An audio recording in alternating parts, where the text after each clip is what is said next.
Good afternoon, everyone, and thank you very much for sharing this afternoon with us.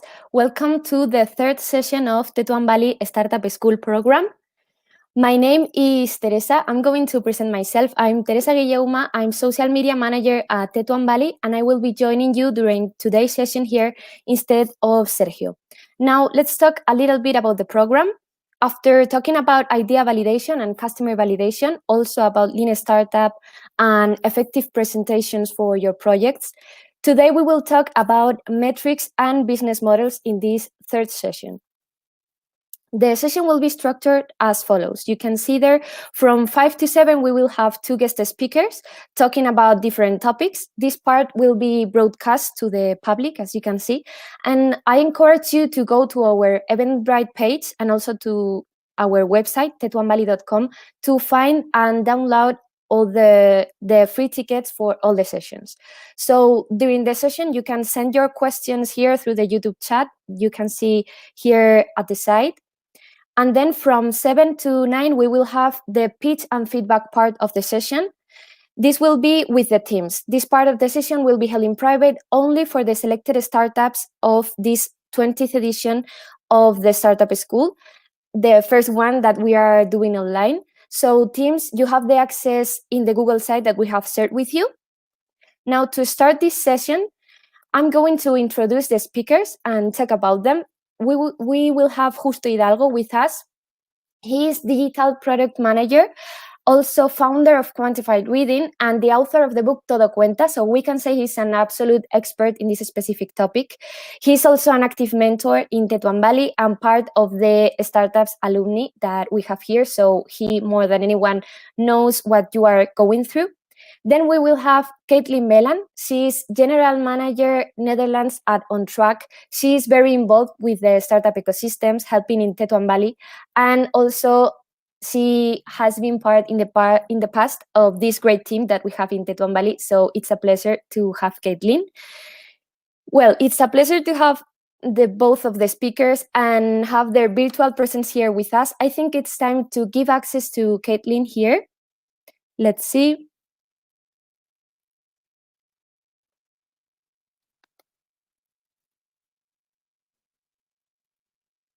Hello, Caitlin. Can you hear me?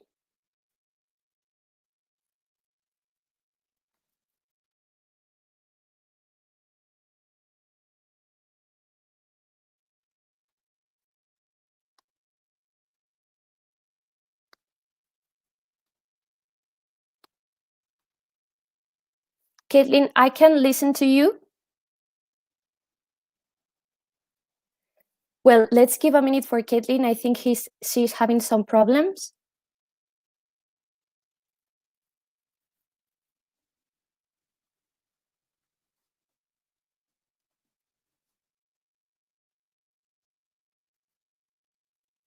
Yes, give me a second.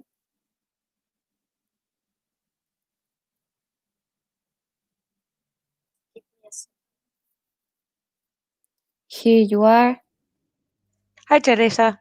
Hi, Caitlin. Can you hear me now? Okay, sorry. Yeah. I think I had a connection issue. I'm back now. Okay, perfect. So the stage is all yours. Whenever you want, you can share your screen. Perfect. Sounds good. All right. Cool. Can you confirm that you can see my screen? No, I can't. Okay. Let's see. You can't? Yeah, it's loading. It's loading? Okay. Let me know when you can see it. Okay, right now. Again, after Caitlin starts, feel free to ask all your questions through the YouTube chat, and at the end, Caitlin will leave a few minutes to answer them all. So that's all. Thank you, Caitlin. Okay. Sounds good. I'm just going to ask you guys a favor because one's kind of on the chat and on the comments. I can't see the comments at the same time as I'm presenting, unfortunately. So I would say for anyone listening, if you have comments, feel free to just turn on the mic and ask me directly because otherwise I might not read them. And Teresa, if at any point this cuts out or something like that, please do let me know. Okay, Caitlin, as this is through YouTube, they can turn on their microphone, but I will leave you, like I Okay. saw you after the comment, okay? Okay, sounds good. Perfect. And if not, Perfect. to Teresa, you'll have my WhatsApp number. So Okay, if perfect. not, I can see it on there. All right, great. Perfect. Sounds good. All right. Well, Thank you. hi, I'm Caitlin, as Teresa introduced. So, as Teresa mentioned, I started off here. Obviously, I'm not Spanish, so I started off in Spain about 10 years ago, working with Tetuan Valley, and kind of the same role that Sergio is in now. I went over to the dark side and did some investment banking for about 3 or 4 years. And then, actually, someone who I met through Tetuan Valley, whose name is Diana Morato, started Deliveroo in Spain. And she called me to see if I might be interested in joining the team over there. So I was at Deliveroo for 3 years, where we grew the brand from almost unknown to the the teal guys that you see on the street everywhere nowadays in Madrid, anyway. And from there, I moved on to On Truck in August of last year. Oh, excuse me 1 second. This keeps popping up. I moved over to On Truck last year, first as head of expansion, and now I'm responsible for the market in the Netherlands. So that's enough about me. Today's talk is about business models, and especially kind of understanding uh, how to validate your business model. So I think before we talk about business models, we should define kind of what a business model is. So here I've tried to highlight kind of the points that I think are most important. One, a business model is a plan. And it's a plan that takes into consideration behavior, your product, and the numbers part. It's kind of the intersection of all three of those. I think the other kind of part to put some context into a business plan is thinking about when you're doing a business plan, since if you think about it, kind of like think about kind of, I guess, like writing a thesis paper. When you're writing a thesis paper, who is your intended audience? And I guess that's usually kind of an academic world, etc. So I think also an important thing to keep in mind when you're thinking about business plans is before you make one or think about one, you should think about who cares and who's going to be reading it in your audience. And a lot of cases, this is investors are the obvious answers, right? Because they are the people who are giving you money to finance this idea. But I think at the same time, it also kind of the business model you put dictates a lot the relationship that you have with your users. Your users are sometimes customers, they're sometimes clients, they're sometimes providers. So that's another kind of person to take in consideration. But for me, when you're thinking about a business model or a business plan, the most important person I think that you should take into consideration is yourself. I think that this is actually an extremely good practice when you are starting off to say you're the first investor in your project and you're investing, you might not be investing money, but you're investing your time, and that's time that you could be using to do something else. So I think going through the exercise, even if what you want to create is a community or it's non for profit, but understanding kind of the basic metrics of your business and knowing how viable or not viable it is will allow you to first decide if this is a good area for you to be investing your time, and help provide some structure. So the basic, I think now the popular way of thinking about business plans is what's called this business model canvas. I'm going to highlight kind of some of what for me are the main elements within it. One are the key partners is kind of the area where you start. So I think this is the part where for me a partner is a stakeholder is anyone who's impacted by your business. So to use we'll talk about some examples later on, but these can be clients, these can be customers, these can be providers, these can be partners, these can be employees, these can be investors. For me, a stakeholder is anyone, to say it very frankly, who gives a shit about your business and is some way involved, usually economically, in the success of that business. So think about that kind of in the wider scope, and especially focusing on if someone is working for me, why are they working for me? If somebody is working with me, why are they working with me? If somebody's buying what I'm selling, why are they doing it? I think that motivation is exceptionally key. Next is key activities, which is literally what you are doing. and through what channels. So I guess this is the one where normally, but since we don't have microphones, we probably won't do that. But normally when I start the session, I start by asking what people think is the business model of Facebook.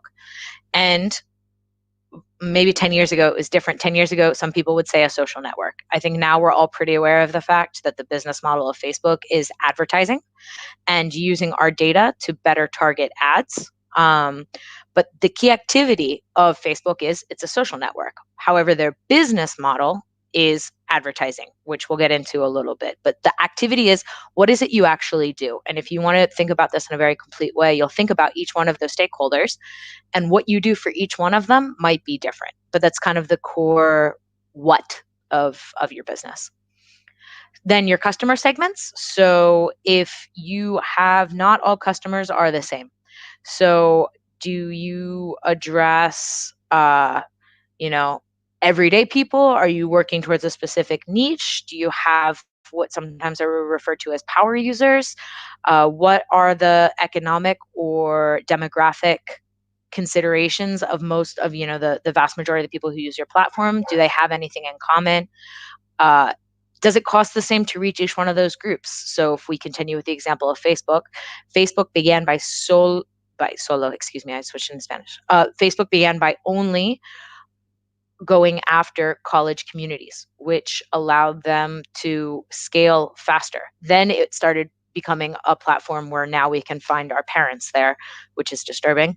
But it's understanding and grouping behavioral habits, because at the end of the day, the way that you access each one of those segments is going to be different based on how much money they have, where you find them. Certain channels might work better for certain segments, etc. Value proposition. So if we've identified now various groups of people, so keeping with the same Facebook example, we have college students and we have my mom and her friends. What problem that we were solving for Facebook 15, 20 years ago with college students is the need to connect and stay connected. And that was an especially important value proposition with students who had just left high school and wanted to stay in touch with their old friends and still know what they were up to, as well as make new friends in this new. So it was a very, the value proposition was very much at this cusp of wanting to not let go of the past and wanting to take advantage of the future. For someone like my mom, the value proposition is probably much more heavily placed in not wanting to lose touch with friends and being able to share pictures of their grandchildren on Facebook. So I think the value proposition, that's why segmenting is so important, is what you offer to each segment is different, and not everyone sees the same value in that product or service that you're offering. Channels have to do with marketing. So the way that you reach out and get in touch with a student might be directly through the university or through some kind of database that you can pay for. The way that you get in touch with someone like my mother, maybe something like member get member works better, where in a community, if you can offer a interesting value proposition, somebody might be willing to share it through a word of mouth kind of a thing. Or you might be going to golf centers to try to pick up users. So if you can identify who your segments are, why they might be using you, then you can find better channels to optimize for each one of those segments. Then cost structure. So this is all the finance stuff. Most startups, the biggest cost is people. End of story. People usually have some kind of office, and then depending on the startups, maybe some kind of investigation or tech cost, but that usually tends to be secondary compared to the number one cost, which in startups is almost always the cost of people.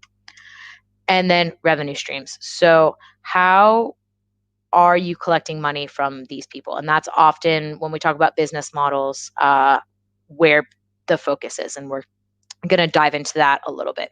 So in summary, business model canvas highlights who your stakeholders are in the most broad sense of the word, the activity that you're doing in your business, the channels that you use to reach those people, and obviously, very important, money. Is this financially viable?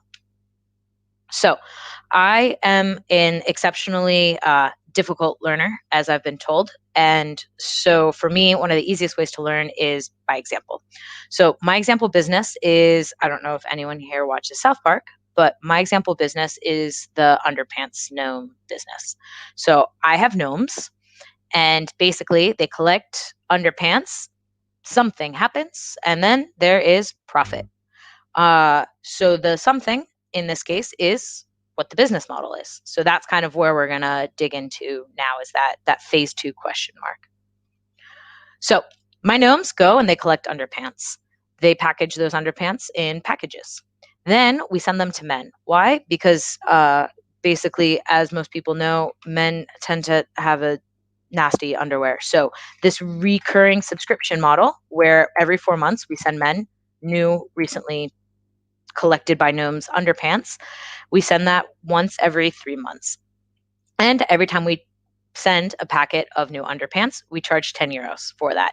So this is kind of the principal activity, as well as we have the economic part.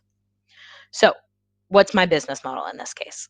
My business model in this situation is a subscription service, because every 3 months I am receiving 10 euros from my customers. However, you could also say that what we're doing is asset sales, right? Because I am selling an asset. That asset is underwear, it's clothing, but it's kind of sort of, if you look at a Zara, for example, Zara is asset sales. They're just selling textiles or clothing. If I, instead of fabricating and collecting the underwear and selling it directly to the customer, if what I did was I put my gnomes directly in touch with customers, then that would be what's called a brokerage model. So the gnomes themselves would be uploading the underwear that they collect onto the platform, which people could buy from them instead of buying it from me. That would be a different model, and that's called brokerage.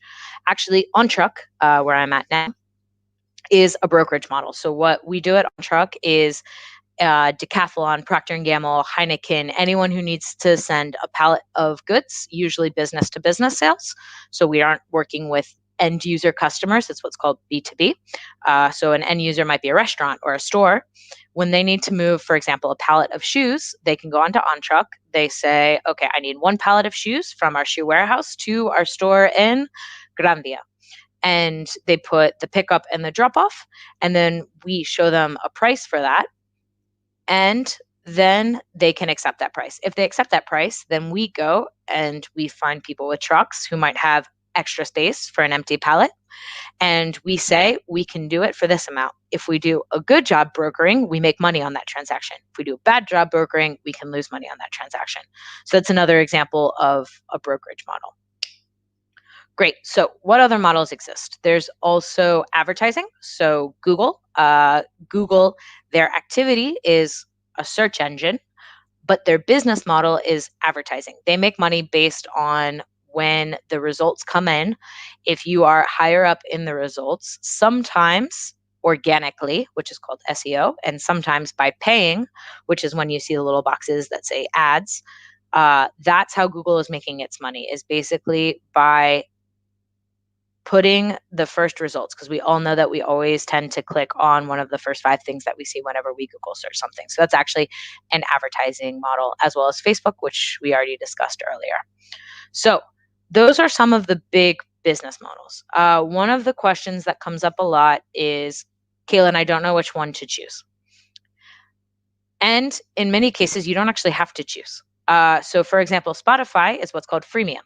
Freemium is actually the combination of 2 different business models.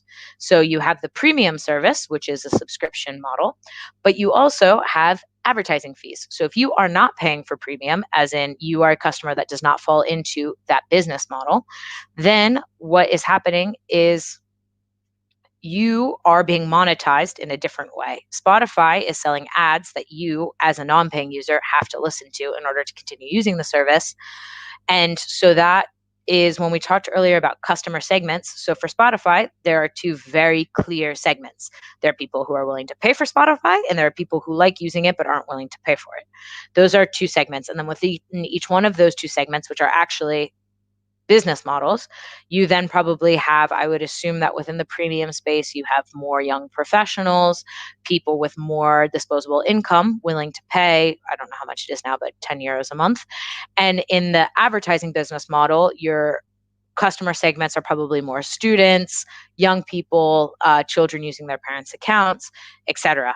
So understanding the behaviors of each of those will allow you, for example, to come up with better advertising plans to better monetize the non-paying users. Generally speaking, if you are a customer and you are not paying for something, you are what is being sold, which is the case with Spotify, Facebook, and Google. Another good example of a multi-business model company is Glovo. Glovo technically is selling an asset in the sense that when you go onto Glovo, what you're looking to buy is food. However, what their business model is they sell that food charging a commission from the restaurant. So that's that business model. On top of it, they also charge you, the end user, a service charge because what they're providing, even though you as a user go to Glovo to purchase food, what they're actually doing is they're not really making the food or selling the food themselves. They're selling you the service of bringing it to your house. So they charge you, the user, the delivery fee of that, and they charge the restaurant the commission. And really, they're offering both the restaurant and the user a service. In addition, Glovo, a few years ago, launched what's called Global Prime, which is an absolute copy of Deliveroo Plus or Amazon Prime, because they've seen that the subscription model allows them to have recurring revenue. And for people who are ordering more than 3 to 4 times a month, it makes a lot more sense to pay a fixed fee than it does to pay for delivery every time they order. So they've also added a subscription model onto that. And some, and actually this is probably more Just Eat, I think, than Glovo. Just Eat, for example, also used advertising. So when you open up a restaurant and when you open up your available restaurants from your address in Just Eat, the positioning of those restaurants has a lot more to do with who is paying to be seen first than it actually has to do with anything else. And that is an advertising model. So lots of these food delivery platforms, not only do they have one or two, but often 3 or 4 business models. So here is an exhaustive list of all the business models. Later, or most of the business models. Later, I will send this presentation over to Teresa so that way that you guys have the list in case it comes into handy. But have a thought about which ones of these are kind of the best fit for the business that you want to start. And I would say that the answer to that has a lot more to do with knowing your customer and knowing the value that you provide than if there's one that's better or worse. Obviously, investors love seeing things like recurring revenue. But if your product is something like Spotify, but imagine it's Schoolify and your customer segment is students, you probably are going to have a very hard time coming up with a subscription model that, one, students are willing and able to pay for. Two, most students are in whatever their current academic environment is for a limit of 4 years. So your lifetime value is very limited. So maybe that model for that customer segment, depending on the value you provide, doesn't actually make a lot of sense. Maybe the subscription fee, if instead of selling to the students, you're selling to the school, does make sense. So I would say that there are certain metrics that investors like to see depending on what the model is, but there's no one model that is better than any other model outside of the context of know who your customer is, know who you're selling to, know what their means are, know why they're using you, and that will kind of help to guide a little bit the decision of what model should I be using. All right, cool. So let's talk about money. The golden rule for business models, I guess one of them, and one of the most basic ones, is that your customer acquisition cost needs to be less than the lifetime value. I'm going to stop here for a second. Customer acquisition cost is, and this is an awful definition because definitions are always bad when you just repeat what you just said, but it's the cost of acquiring a single customer, as in whatever, when we went back and we were thinking about channels and cost to use those channels in our business model template, it should never cost you more money to get a new user than the income that you're going to generate from that person. It's a very common sense rule. And actually, if not only should the customer acquisition cost or the cost of getting new clients be less than the lifetime value, it should be significantly less, because not only do you have to acquire these customers, the maintenance of customers over time is also a factor to take into consideration. And on top of it, most of us have to do things like pay our employees. Not in my case because I work with gnomes, but most people enjoy having employees who enjoy having salaries and like going to the office, not during COVID, and things like that. So not only do you need to cover the cost of that first acquisition moment, but you also need to cover the ongoing operational costs of having those customers. You need to cover your own operational costs, and you need to cover your personnel costs. So lifetime value should actually be much bigger. And this kind of always to me is passing the left test. So this is this famous scene in Indiana Jones where the guy's taking the sword and doing all kinds of like crazy sword dance movements, and Indy just pulls out his gun and shoots him in the head. If you can build the best model in the world with all of the most fancy Excel formulas you want, but if you're spending more money to acquire people than the revenue that you're generating from these people, you will never have a minimally viable business. Actually, your lifetime value could be more and your business could still not be viable, but you at least need to pass that first test. So, how do we calculate customer acquisition cost? So the first thing we need to do in order to figure out how much that it costs us to get users is understand where they're coming from. So this goes back to that whole channel conversation. Most of you are probably in a phase right now where you actually haven't started or launched your businesses. So the answer to that is I haven't started yet. I don't know how much it costs me to acquire customers because I haven't done it yet. So Justo is going to give you guys a very great and very in-depth session after this one about all of the different channels and business metrics and what's important. So I'm not going to go too far into detail here, just to stress that there are a never-ending amount of channels that you can use for acquisition. To keep it simple, for my example, I'm just going to pick on three. So for my business, we're going to say that my channels are, I'm going to use search engine marketing. So I'm going to spend money in Google AdWords. I'm going to go to underwear events or textile events. And I'm going to have a social media account where I post like GIF cats, but instead of cats, pictures of gnomes. Okay, Caitlin, that's fine, but you still haven't solved the problem of I haven't launched this business yet. So how do I know how effective each one of those channels is going to be? Well, it makes sense that you don't know. But what we can do is we can kind of start testing things.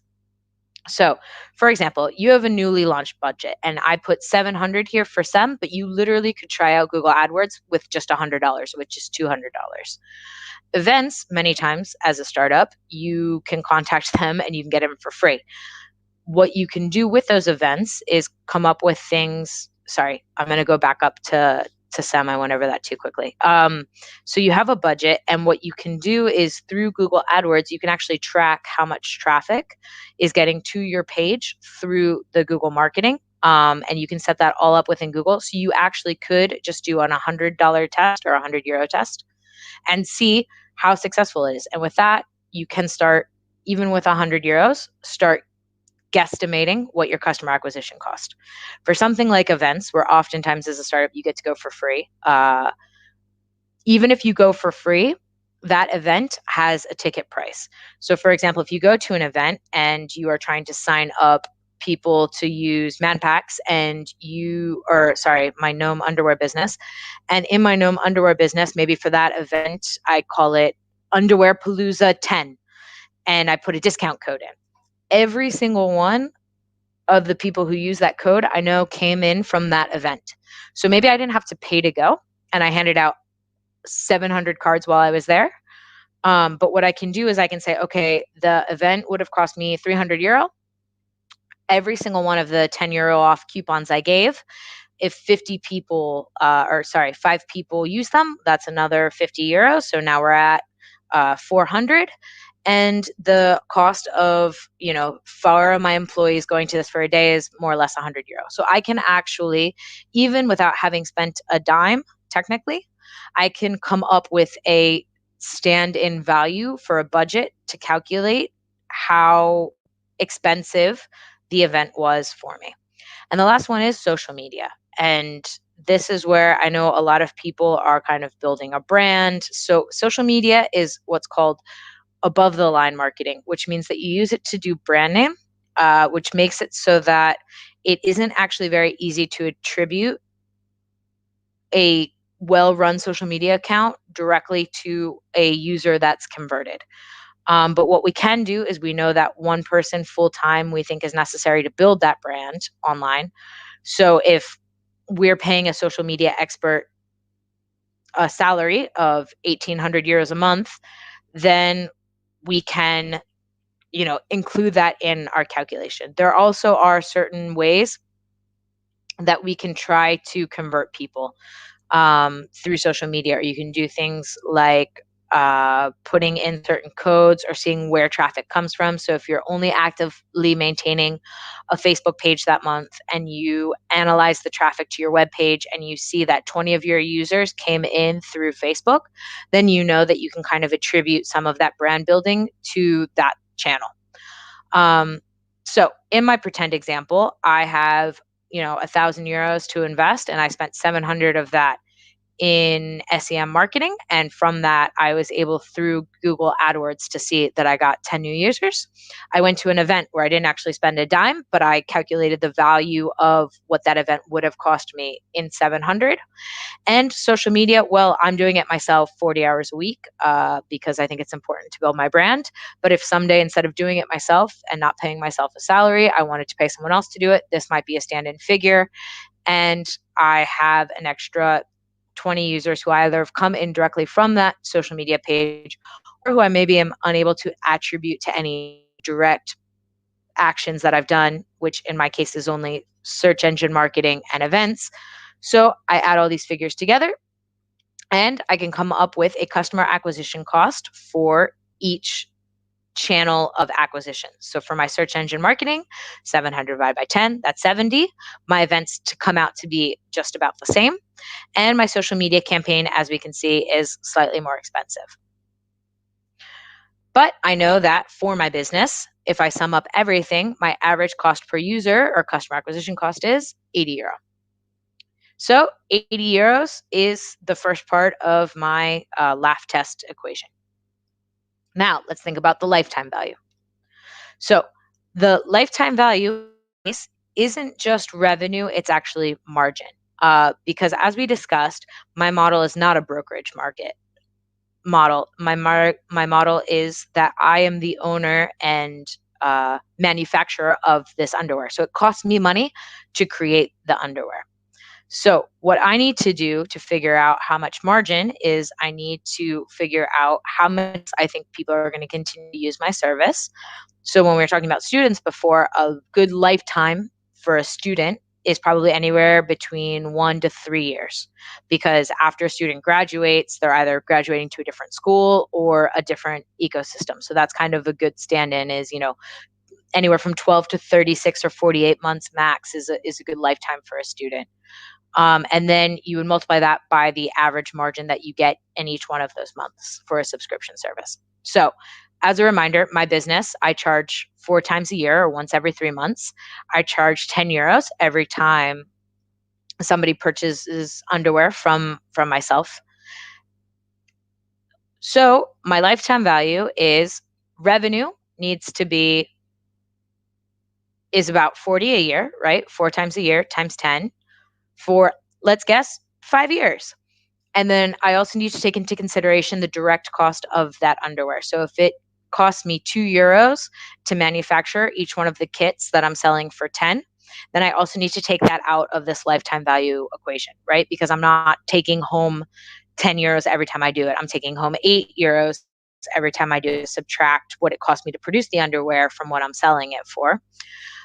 So if, for example, my average purchaser uses my service for 5 years, then I would have a lifetime value of 160.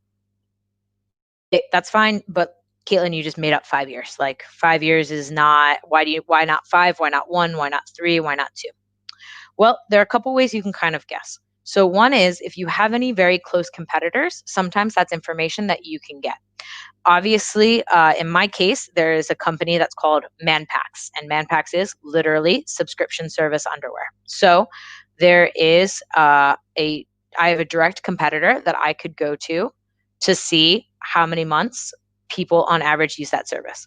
Now, as you can imagine, I'm sure Manpax is not very keen on publicizing the number of months that people tend to be users of their service, because that's obviously quite confidential information. But sometimes if you talk to ex-employees, or sometimes there are, industry articles, sometimes you can actually find that information. An interesting fact is Starbucks, actually, their average lifetime value, or their average lifetime of a customer is 16 years, which is almost unheard of in many other sectors. The other thing that happens is that if a lot of your competitors are also new businesses, the answer for your market might not be known yet. It's very possible that in a new, like if you had asked 10 years ago or 8 years ago what Uber's lifetime value is, well, the company's only been alive for 2 years. So they might not actually have reached whatever that average is yet. I think the important thing is it doesn't matter. When you have your customer acquisition cost, and in our case, that's 80 euros, what we need to do is at least hit 2.5 years of lifetime. Because if I'm making 8 euros every time, 4 times a year, so that's 32 net margin per year, then in order to cover my 80 euros of customer acquisition cost, I need to believe that someone will continue buying underwear from me once every 3 months uh, for 2.5 years to have a lifetime value of 80. And that is kind of where then you can start having a conversation that, at least from a common sense standpoint, is a little bit more chewable, right? Talking about, your customer acquisition cost and your lifetime value, and you have no idea what marketing channels you're using, et cetera, or how long people are going to use this for. These all turn into very intangible or hypothetical type conversations. But when you can say that I know that I at least need someone to use a subscription underwear service for 2.5 years, if that number is 12 years and we know that then we're going to say, all right, we probably don't have a viable business on our hands. If I know that I can cover my acquisition costs within the first order, then I know I have a very viable business on my hands. Our 2.5 years kind of lands somewhere in the gray space of, do we really think someone's going to keep receiving underwear packs on a subscription basis for 2.5 years? I think we're kind of in gray territory about whether or not my business is actually a good business with these numbers. But what we want to do is kind of that laugh test, that sanity check of, does this business make sense? If I do this, and kind of, I guess, the conclusion that we've reached from my example is that I don't think that it passes the laugh test of, man, businesses where you recover your acquisition cost within the first order are great businesses always. Like, that's something all investors get excited about. So my business obviously doesn't do that. The outcome also wasn't that I need someone to use it for 20 years, which we know probably won't happen. So it's neither very viable nor is it impossible. So another thing we can do kind of when we do this first approach on calculating these things is we can go back to the drawing board and see, are there ways where I can get that customer acquisition cost down? Can I increase the lifetime value? So ways of getting your customer acquisition cost down are, for example, when we were looking at my different channels, we saw that some of my channels, for example, were more efficient than other channels. So if I look at this, if I just stopped doing social media, my customer acquisition cost would be more like 70. That's a way of getting it down. Not by a totally small amount. Other things you can do to decrease your customer acquisition cost are things like you can do partner sales. So, for example, in Deliveroo and Glovo, a lot of the times what they do is if you're going to do a television ad, you do it with a partner. So maybe McDonald's pays for half of the TV ad and Glovo pays for half of the TV ad. Or maybe Deliveroo pays for half of a campaign where you see pictures of Five Guys burgers everywhere in Madrid and Five Guys pays the other half. So sometimes, if you can align your interests with somebody else's, you can kind of divide the cost in half of selling. There are also, you can look at things like outsourcing certain things, inside sales, etc. So there are definitely strategies you can use to, if your customer acquisition cost is too high, you can definitely get that down. It's also important to keep in mind that certain marketing channels only work when you spend lots of money on them. For example, if you are going to do a television campaign and you only have enough money to do one TV ad, so that might set you back, I don't know, anywhere from 10 to 20,000 depending on the TV ad of 30 seconds. You're probably better off spending your 10 to 20,000 in a different medium. Things like ATL, so out of home, when you see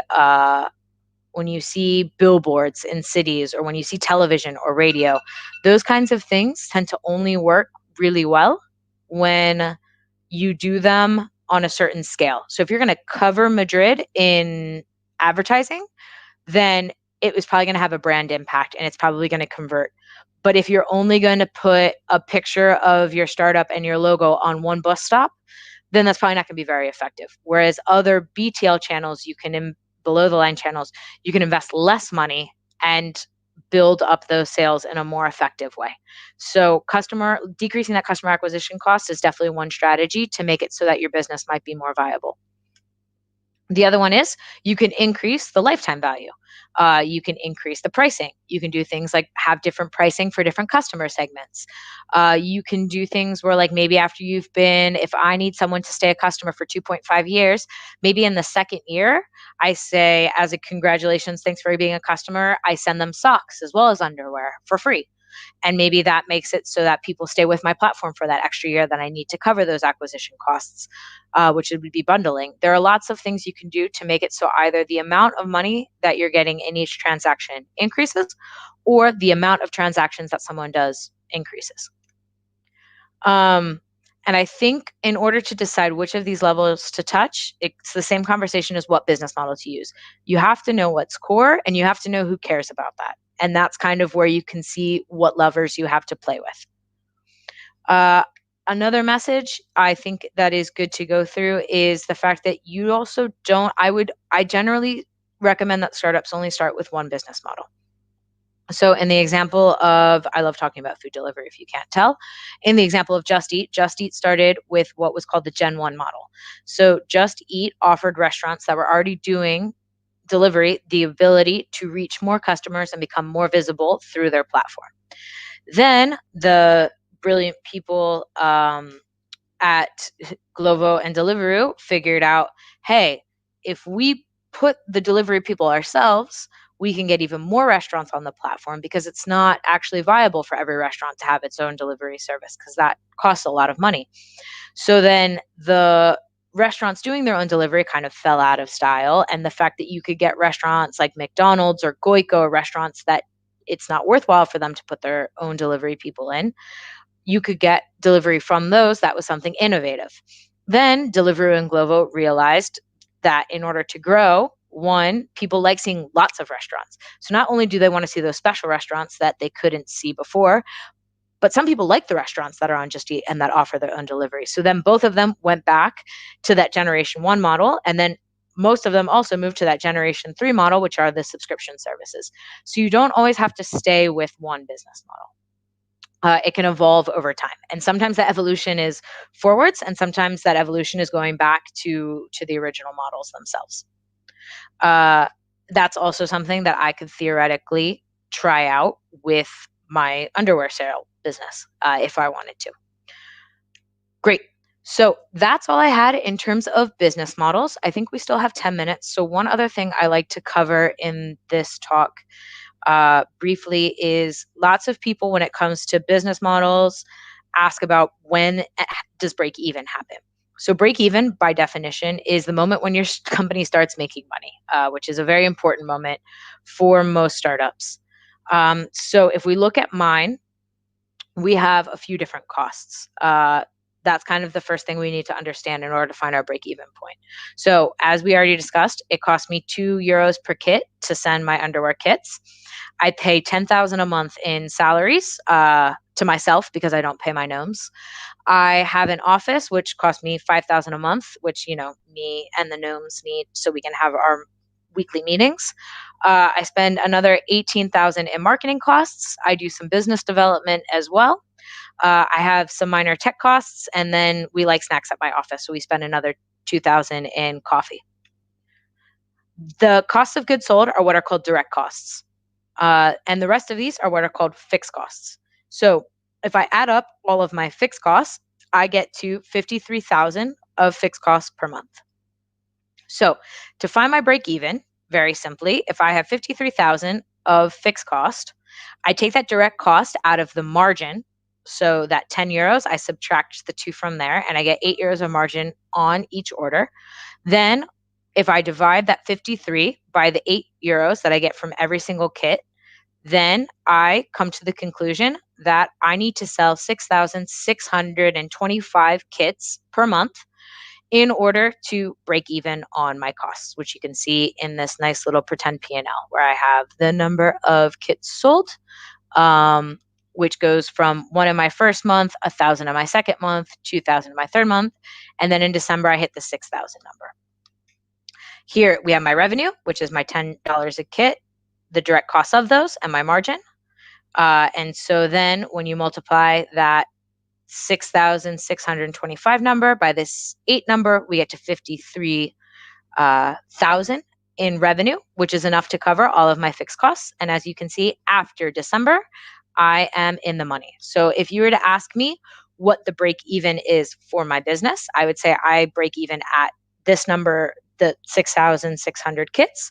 Or I could say my break even plan is to break even in months. Sometimes instead of expressing a number of items sold, you talk about break even in terms of a date or when it happens. So I could also say to an investor, my company will break even after 4 months. There's a different kind of break even, which is, as we were saying before, that was kind of my December figures, right? That was for me to break even in a month. But one thing we also need to take in consideration is every month before December, I was losing money. And that money adds up. It's not like you lose 53,000 in a month and your bank just forgets about it the next month when you lose 45, right? Those losses accumulate, which is this line down here. So this the 52 plus the 45 gives you like 97, and then every year. So there's actually kind of, I guess you could call a secondary break even, which is realistically in February, I will have generated enough revenue and enough profit to make up for all of the months when I was losing money, which is a different kind of date. A lot of times too, related to break even, startups ask about what investment, how much. I'm starting my business. I don't know how much seed funding to look for. Well, if you're able to do a projection like this and you believe in the numbers, then when you look at this accumulated losses column, what you can do is you take the lowest number, you add a little bit of buffer. So in the case of this business, I would recommend an investment round of probably like 150,000. Sorry, my clicker is a little sticky. I would recommend an investment of 150,000, which will be enough to cover all of your months of loss. And in case, maybe your sales projection doesn't go as needed, you have some extra buffer space there. And that then would cover your lowest point of accumulated losses. Another important consideration is cash flow. A lot of the time, so I have a model, right, where people pay every 3 months. So imagine that for whatever reason, I'm doing a business where instead of charging right at the first month when people receive, in this model, obviously, most of the time you would pay first, you would get your kit second, right? But pretend like people pay 3 months after. They only pay if they're happy or something like that. So we get paid 3 months late, which is something that happens to lots of startups I know. Then instead of breaking even in December, that gets pushed to February. Also, look at this accumulated number. Instead of only needing 135,000, I think it was, in financing, this number all of a sudden gets moved to 300,000, and we haven't hit break even or bottom yet.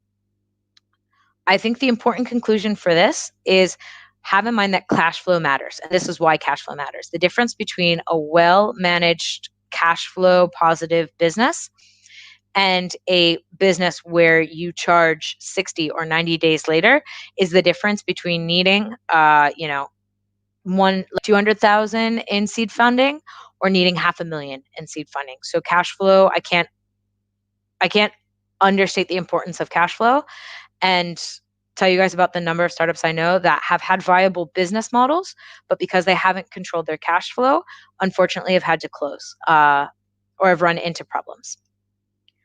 So that is pretty much we already talked about the investment amounts. So I think that's pretty much what I had in terms of a presentation. Let me move over back here. I don't know if anyone has any questions or comments or anything that wasn't clear. Feel free to ask now. I now have I'm going to stop sharing, and I now have the comments section open as well.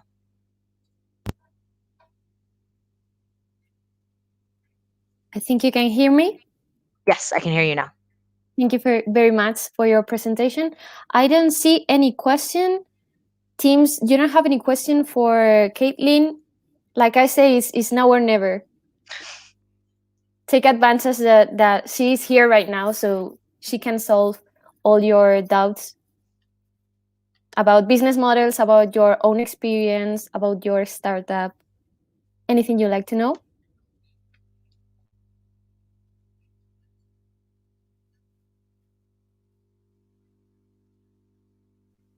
Let's see. Okay, I'll leave a minute and Sounds maybe good. everything is it's very clear. Or absolutely nothing was clear. One No, of I the don't two. think so.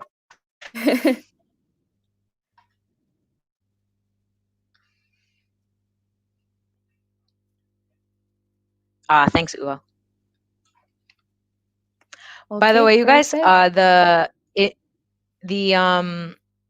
in my presentation, I had my Twitter handle, which is at kmelon. If anyone has any like very specific questions, feel free. My email address is kmelon@gmail.com. Feel free to send emails with any questions or doubts you might have, or if anyone needs specific help, I'm more than happy to help out. I know sometimes people have questions that maybe aren't more generic but are specific to your business model. All right, let's see. There's one or two. Elia said, in my case, we combine a subscription model in addition to budgeted prices. I'm not sure what you mean by budgeted prices. If you can elaborate a little bit, I understand a subscription model is something that's recurring, but the concept of budgeted prices, I'm not sure what you're referring to. Can you maybe elaborate on that and be a little bit more literal? I think here is the question. When do you think of this combination when doing financial forecasts?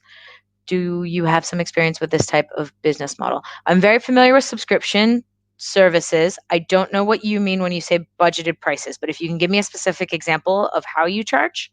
By the way, actually, that's something that I think that's recommendable to everyone. A lot of the times when we talk about business models and use like a broad model, it helps a lot to always provide examples. Because sometimes the way that you implement your business model, even if it is a subscription service, there are different kinds of subscription service, or every 3 months versus every month versus a use-based kind of a thing, etc. By budgeted, he meant that if a client needs something more tailor-made, we'd make a personalized budget. Okay, so actually a lot of companies that use this kind of, so the combination that you're talking about budgeted or not, actually a lot of software services, software as a service, platform as a service, or infrastructure as a service oftentimes use these kind of models. So what happens is you pay a monthly amount, and also ERP, so enterprise resource planning. So like SAP and Oracle also use commonly those kinds of business models that you're talking about. So what they have is they have kind of a prepackaged software that you can use, and you pay either a monthly subscription or sometimes a licensing fee, which works in a kind of similar but different way. And then what happens is if above and beyond whatever that basic service is, you need them to do personalizations or modifications or adapt it to your business, then you pay what are called development hours or personalization hours, etc. Or and then oftentimes also included in those business is a different concept which is called maintenance. So what can happen is, for example, imagine that I have a transportation management service that allows me to, for public transportation, see where all of the metros and buses are in Madrid. As the seller of this service, when I sell the same service to New York City, they're going to need some adaptations because their system probably works differently than Madrid does. So the way that I would sell it is you sell like a monthly licensing or subscription fee. And then included in that, you would do a consultation with each client and say, okay, this is our base product. This costs this. Now we're going to need to adapt this base product to your specifications. That's going to take about a team of 10 people working for 3 months in order to do this. And then what you can do is you can price out the time of the ad hoc development that you need your team to do. And then usually what you do is you packet that in and say, on top of that, we're going to do a review every 3 to 6 months to make sure that our team of developers continue to keep this up to date to the standards that you might need. So that's usually the way that those work. So that's actually a very common combination is subscription or licensing plus packet of hours or personalization. And it's especially common in ERPs, platform as a service, and infrastructure as a service. Hold on, I'm going back up to see if there's any more questions. Miguel asks, can you please refresh the concept of the amount of investment required? Yes, absolutely. I'm going to share my screen again. Give me 1 second. Okay, so let's go up to the first one because I think it's probably the easiest one. All right, investment. Crap, hold on. Let me see if I can share from this side directly. Give me 1 second. And if not, I'll just super zoom. All right, here we go. Okay, great. So when we're talking about investment, use my pointer here, highlighter. Okay, so we're selling, I'm just going to walk through September first. So in September, we sell one kit. Our kit, we sell for 10 euros, right? Because that's my model and that's how much I'm charging people. We discussed that the cost for me, even though I'm selling the underwear for 10 euros, the cost of me to manufacture the underwear is 2 euros. So that means I'm getting 8 euros of margin. Now, between salaries, office, coffee, travel, marketing, etc., I've spent an additional 53,000 in other things this year. So that 8 euros of profit that I made, yay, because that's an 80% margin, which is quite nice. But even though it's an 80% margin, 8 euros barely takes a dent out of all of its costs that I'm selling money on. So my EBITDA, which is my earnings, it's a financial term. It's basically earnings before interest, taxes, depreciation, and amortization, which are all financial concepts. So EBITDA is realistically the amount of money or profit that your business makes. That's the easiest way to understand it. Or the money your business makes before all of the fancy financial crap happens. So EBITDA is a very important number. So as we can see, this 8 euros barely takes a dent out of any of my costs. However, in October, when instead of selling one, I sell 1,000 kits, well, instead of 8, I'm making 8,000 in net revenue, which takes a much bigger chunk out of my 53,000. So I still lost money, but I lost a lot less money. And when it's 2,000, same story. Up until December, which is when I finally start making money. And after December, I continue making money. So because if you spend 53,000 on a credit card 1 month and 45,000 on a credit card a different month, your credit card company is not just going to say, oh, but look, you didn't spend any money in December, right? They're going to continue adding up all the money that you've lost. So the way to figure out how much investment you need is you look at how much money you lose every month until you start making money. And then what you do is you find, so if we lose 53 the first month, we lose 45 the second month, which means we've now lost 98, and we lose 37 the next month. Now we've lost a total over the last 3 months of 135,000. Then that is the lowest amount that you would need to run this business. So on August 31st, in order to run this business, you would need 135,000 to cover all of the losses for the first 3 months before you started making money after that. So that's kind of how you calculate the how much investment you need, is the lowest point of your accumulated losses plus some kind of buffer margin. Miguel, I hope I answered your question. Please let me know if I didn't.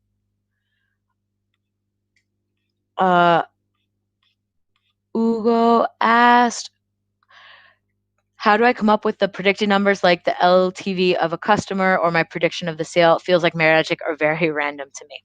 Okay, so the customer acquisition costs, I think we kind of went through how you can do a few trials of things, or instead of investing money, you can invest time in different channels and see how those work. So one is an investment. Things like lifetime value or your prediction of the sale. For that, it is kind of magic or very random. The best way to figure out price points is to start trying to sell things at that price point. That's kind of the best way to go.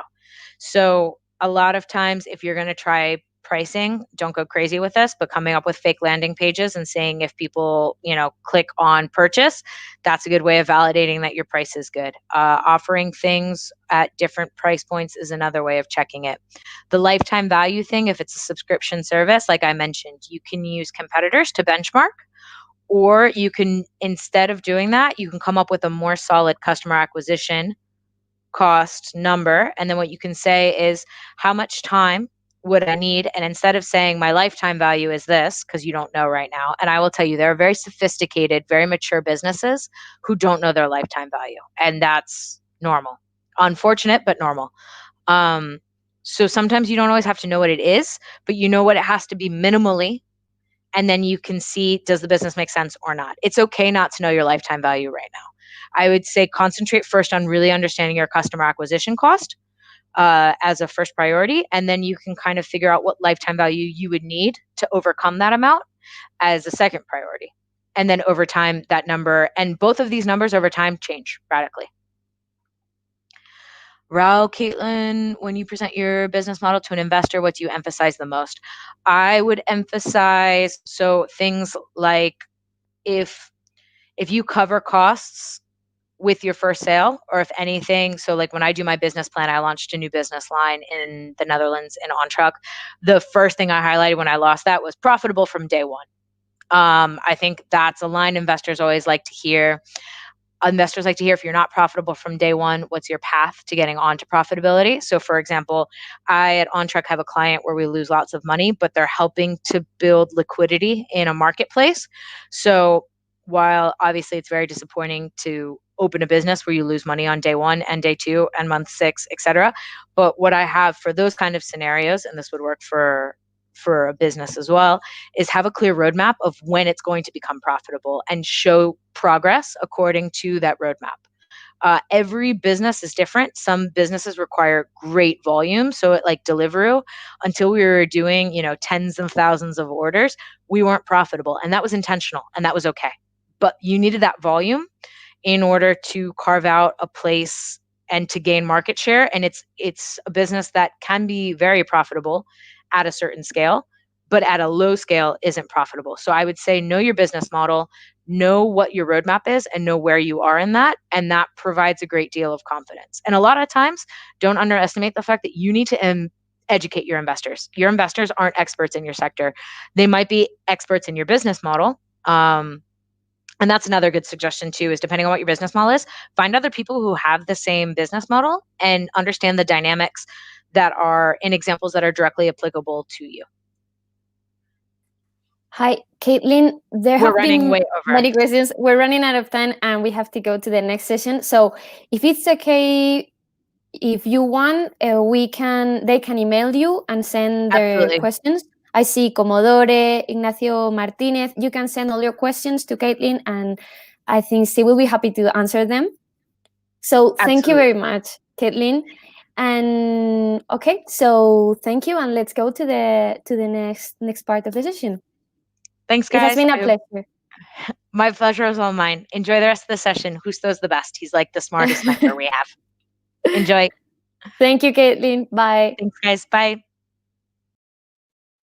Okay, so I'm going to give access to Justo. Here you are. Hi, Hello. Justo. How are How are you? you? Fine, thank you, Teresa. Good to be Okay, here. so if you want, yeah, it's okay if you can share your screen. Yeah, it should be there. I don't know if you can see it. Okay, I'm going to add it. Now it's time to start to talk about metrics, another important concept for early startups. So I'm gonna leave you here, and I will be back in a time. Right. Okay, hello guys. It's great to be here, and well, we're going to be talking about metrics, and you've already started. So some of the slides I'm going to show you, you've already seen them with Kate. So let's start. Please let me introduce myself, since we don't have a chance to talk a little bit more face to face. Well, my name is Justo. I'm basically product manager. I've been running startups for a few years. I started working in a startup, which was a B2B startup based on data virtualization. Well, actually, we started in 1996, but as a VP product management and pre-sales was since 2004. And then I co-founded 24 Symbols, which is a Netflix for books and ebooks and audiobooks, a subscription service. And that company continues alive. But then I'm still a partner, but I left my CEO role to co-found another company, which is Quantify Reading, which is again in the world of books and content is a place to analyze reading behavior. So we use statistics, machine learning, and all that stuff to analyze how people read, how people choose content, how people consume content, while I'm involved in this startup since just a few months ago, I actually moved a little bit to corporate. As I'm the director of student guidance, which in Spanish is Orientación Académica, at Universia. The Universia is the education arm of the Banco Santander. Also, well, even so, it says director is basically product manager. I manage the products related to student guidance. My background is computer science. I have a PhD in computer science and data. And even though I'm not a programmer anymore and nobody wants me as a programmer or developer, I'm still much involved in data. So that's why I continue talking about this. And I want to take the opportunity that if you like this talk, because it makes sense in this context, we're about to launch a book, which is the one you see there on the screen, is Todo Cuenta. Everything counts as the presentation, which is actually a joint approach between Tetuan Valley and myself in order to just take all the contents that we talk here about data and that we will share with you and put it into a book. So if you're interested or someone that you know is interested, it's going to be launched in like 15 days, like November 15th or something like that. So other than that, let's go into the meat. So we're supposedly in a lean environment, right? So you already know this, the lean startup, ideas, you have ideas, you build them, you create a hypothesis, you create a product, and you validate your hypothesis to see if everything works or not. And with that, you learn and you either pivot or continue working the same way, or you just close down the product because you see that is not going to work. The problem that happens there is that we don't do it very well typically. What happens is that everyone loves ideas. Here, I'm sure that in 30 minutes we'd have tens of great ideas about any topic that we can think of.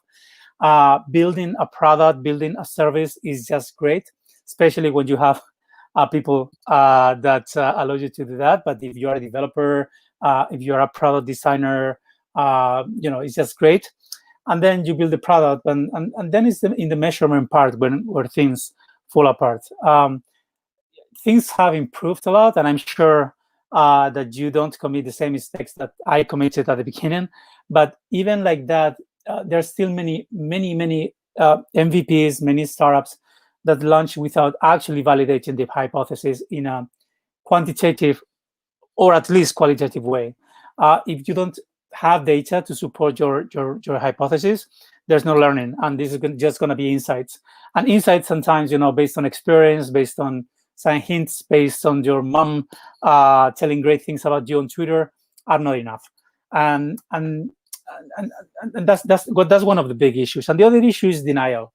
So even if you measure, um, um, we tend to want to continue our product because we quit our job, or we continue. We love what we're doing. So even if data tells us that things are not going great, well, we continue. We continue thinking about what's the best, what was the best way to continue. So let me check just in here, just in case there's any comment from. Yeah, perfect. All right. So we have the problem, which is not measuring, and we know that's a big issue. And the other big problem is measuring too much. Okay, this is a typical example of someone looking at the dashboard, the typical dashboard that we all have suffered, especially if you come from a big company. So how do we avoid this? There are many ways to avoid this, but the one I wanted to tell you is something that I've been using for years. It's nothing new, but still the best way I found to organize my learning through data, and this is by using the R model. Probably some of you know about this. Is the Pirate metrics created by Dave McClure. And for those of you who don't know, I'll explain in a second. So basically, this is an acronym, AARRR. So each of these letters is basically one of the elements, one of the stages in the typical life cycle of any product or digital service. Okay, even normal. It doesn't have to be digital, to be honest. So of course, first we need to acquire users or visits. We have to reach awareness. Once we have acquisition, we need to activate users. This is typically converting visits into registered users. Then we need to retain those users. People mostly forget about us. So if you are thinking of building an app, I always ask the same thing, that's pretty obvious, but just ask yourself how many apps are there in Apple Store. I'm not even going to go into Google, just Apple Store. Out of those, just think about the number of apps that you've ever downloaded in your lifetime, okay? And probably many of you will say 100 at least, or even hundreds of apps. Now think about the number of apps that you currently have here on your mobile phone. And out of the ones that you have downloaded on your mobile phone, how many of them you are actually using? I'm not meaning using every day. Some of the apps are not meant to be used every day. But just think about the apps that wherever you need them, you're going to use them. So at the end, we're talking millions against 5 most of the times. So that's why retention is basically is known as the critical stage if you want to actually grow. But of course, you can't retain if you don't have traffic, if you don't have visits on your Google Analytics, and if you don't get those visits into either registered users or people who provide you with an email or a phone number or some way to continue reaching them. Then we have the referral. Referral is basically the stage where you think about getting others to talk about your product, your service, so that your cost of acquisition. You've talked with Kate about CAC, I think, customer acquisition cost. If a user costs you $40 to be acquired, but that user is going to recommend your product to other 9 people, you actually diminished your cost from $40 to $4 per user per acquisition. And this is what you try to do when you're doing referral. And then finally, the revenue, because at the end of the day, us entrepreneurs have a very bad habit of wanting to have lunch every day. I don't know, you have that habit. It doesn't always happen, but yeah, we want to eat lunch every day, right? So we need to find a business model. We need to find a revenue model as soon as possible. As Kate was saying at the end of her great talk, sometimes your business model requires some growth on the first stages before you start getting revenue. In some other business models, you need to get revenue upfront. So that's why the R model is not exactly a life cycle where you go one step after the other. What you do is you start typically by acquisition, but then you can move up and down the R model depending on your needs. The important thing about this is now we're going to be talking about metrics related to each of these stages. So you don't have to be measuring everything. So you avoid this because you're going to be focusing on one of these elements, one of these stages, and then focus on the specific metrics that you need for that specific R stage. That doesn't mean you're not going to be looking to others. You're going to be strategic, right? You're going to be looking around just in case, and for example, you're focused on retention. You're going to be checking acquisition. You're going to be checking revenue once in a while because you don't want to miss anything important just by focusing on retention. But basically, this is a Pareto law. You're going to be focusing 80% of your time on the 20% of the metrics on retention in order to be able to move your needle when you're growing your company. Okay, so hope that makes sense. Of course, just let me know, or we can discuss later. So what I wanted to show you here is basically, let's start stage by stage in a very simple manner and talk about each of the stages with some very small examples based on my experience with 24 symbols, with codified reading, with other more well-known examples, and then some metrics and the most important metrics and some tools that could be useful to you. In terms of acquisition, I mean, typically this, okay? You've already gone through this, but just in case, typically when we talk about acquisition, we talk about the peso model, the paid, earned, shared, and owned different channels that we have in order to acquire visits or acquire users. Typically, we start with the owned media. So basically, owned media means generate your own content, create content marketing, create videos, create webinars, audio, podcasts. Just think about what are the main channels that you have for your company, either whether it's B2C or B2B. If it's B2B, B2C, you can think about from Facebook, Twitter, Instagram, TikTok, your own blog. Just think about what's the best way. I mean, you will have to use different channels, but you don't have to use them all. And of course, you can find a channel that is not the typical one, but it is really useful to you. So just be very careful about what are the main channels that you can use. For example, in 24 Symbols, it is a publishing company. So what we did at the beginning was, of course, have Facebook, I'll show you in a minute, Twitter, but we also went into digital magazines focused on publishing. Small audience, but very, very focused audience that we wanted in order to get the initial meetings with publishers, which is something we needed, okay? It was more like a B2B2C.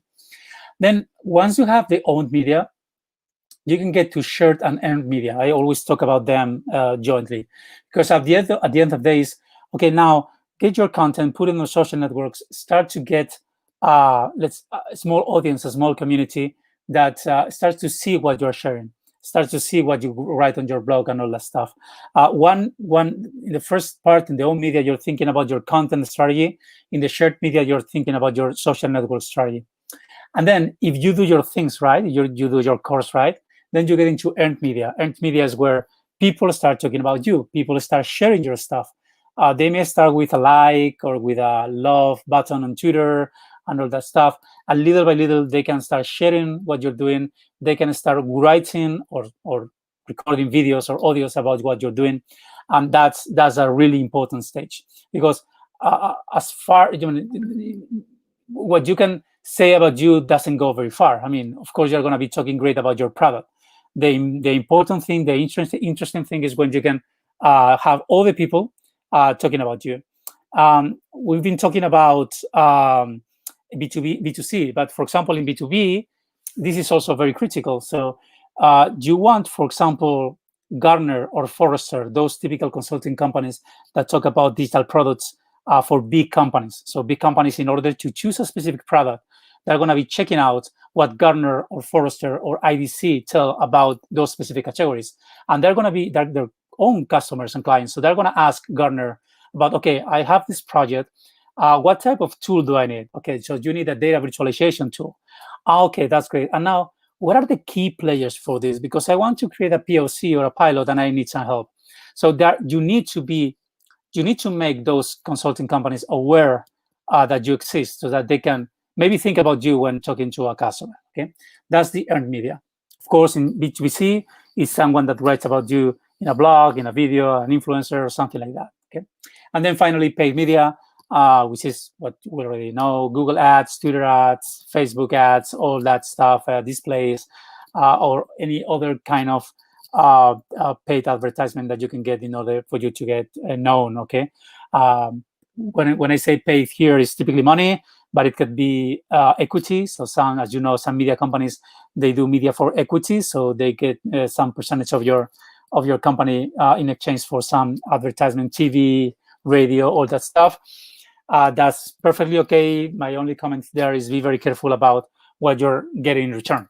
So, for example, in 24 Symbols, we had a good opportunity in Germany for an equity and media for equity, but it was for TV, and it was actually very difficult to get the actual metrics about the real impact that we had if we had to create a TV ad for a specific German channel. So you have to be very careful when thinking about that.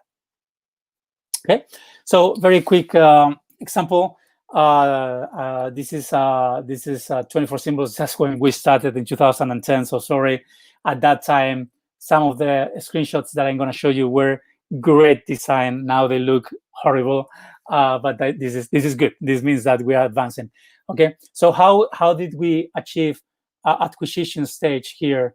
So basically, we used Facebook and Twitter and our blog, and Facebook was for a very similar reason why I would do it today. I mean, it hasn't changed that much. That's where overall people were there. I mean, now it's true that Facebook is more for older people. There are other channels for younger people, but other than that is very similar. But for example, with Twitter now is a very well established communication channel. But at that time, it was pretty new. It was not totally new, but we were still at that stage where people would just say, hello, good morning, how are you? I'm having a cup of coffee. All that crap was typical in Facebook, Twitter. We didn't really know how to use it.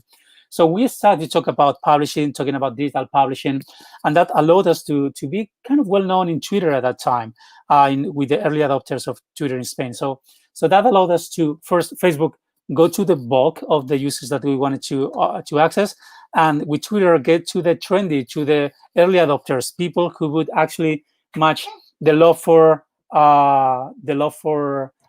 reading.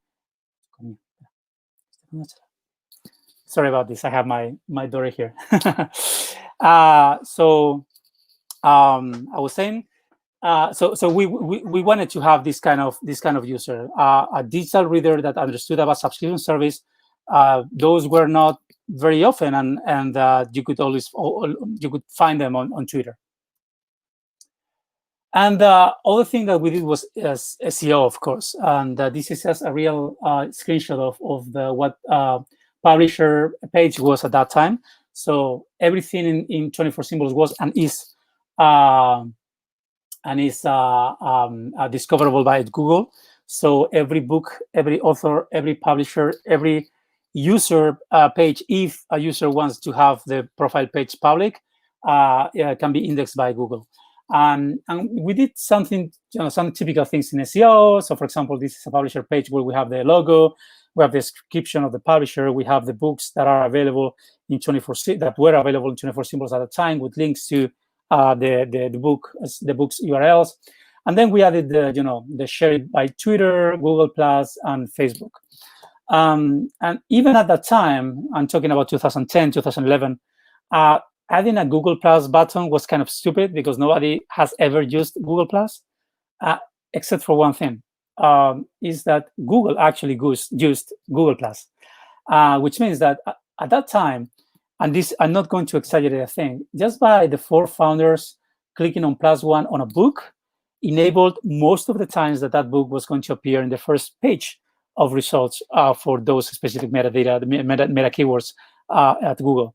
So that was great for us to start to be found when somebody was looking for Romeo and Juliet, or for example, for Dracula. I remember Dracula in different countries, we were able to be #1 results or #2 results on top of Amazon, Kobo, and even some publishers that were publishing Dracula just by clicking a few times on that button. So sometimes, of course, that's not a trick that is available anymore, but you always have to think about what are the needs of the big search engines, of the big social networks. What are they trying to push, and try to think about those ways. And as I always mention, social networks are great, but if you can be on TV, just be on TV.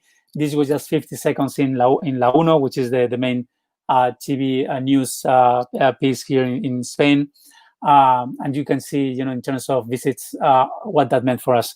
Just 15 seconds on the TV. I'm not saying that's easy to achieve, but if you have the option, just do it. Okay.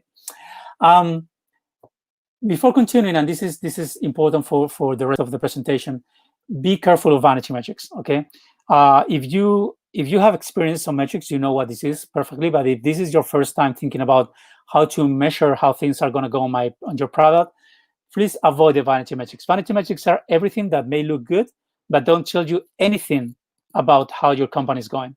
So, for example, these are just some examples: number of hits, number of page views, number of visits, number of unique visitors, number of followers. Sorry about the typo.